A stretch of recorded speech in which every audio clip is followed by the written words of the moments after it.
And anybody who is talking about 2028 doesn't understand the urgency of 2025. Doesn't understand the assaults that we are under right now. These are serious times. And we have a bunch of unserious people who are making these decisions and making life harder for our families. Making it difficult for us to build legacies. Making it more challenging to say that we understand the assignment of now.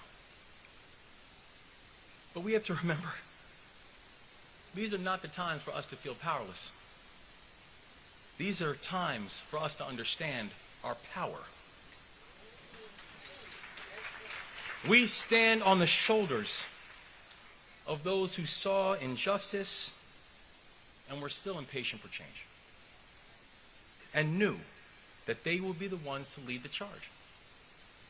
We stand on the shoulders of people like Mary McLeod Bethune, who was born in Maysville, founded the National Council of Negro Women 3 decades before the passage of the Voting Rights Act. We stand on the shoulders of people like Robert Smalls, born into slavery in Beaufort, but escaped to his freedom. And after a Civil War, he represented the people of South Carolina in the United States Congress.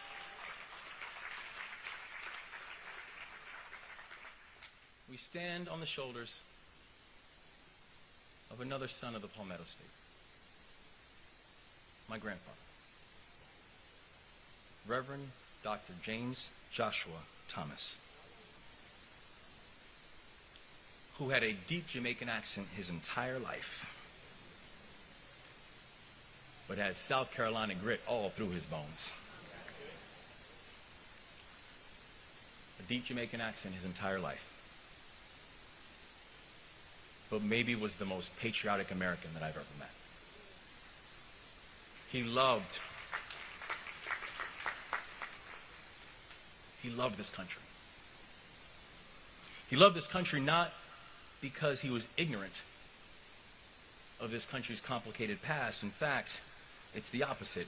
He was born into this country's complicated past. But he loved this country because of what it represented.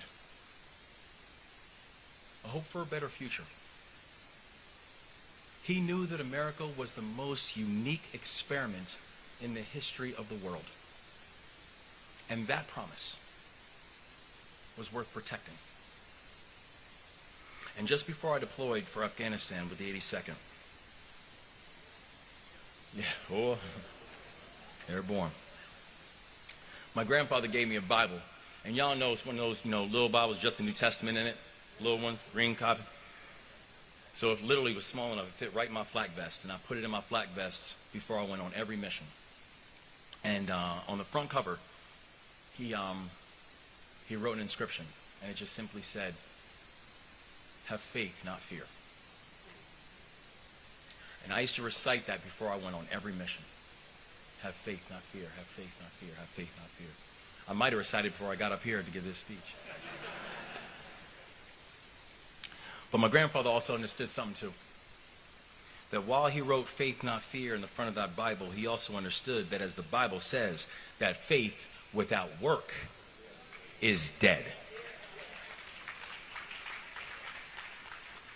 Have faith, not fear. But faith without work is dead. So, all my friends, if you share the same optimism that I feel, if you share the same aspirations that I know, if you know in your heart that America can be better tomorrow than it is today, then let us refuse to be the party that is governed by fear, and let us have faith that our cause is just and that our vision is true. And then let us turn around and turn that faith into action. Let those actions be our legacy, and let that legacy be those that our children will know that we understood the assignment. Not tomorrow, not next week, but right here and right now. It is with that action that we will lead. It is with that action that we will win. With God as our protector. With God as our protector. With the wind at our back. And knowing that there is no weapon that is formed against us that shall prosper. Let us stride boldly into a future that those who came before us hope for, and those who come after us that they deserve. So God bless you. Thank you so much. And let's leave no one behind.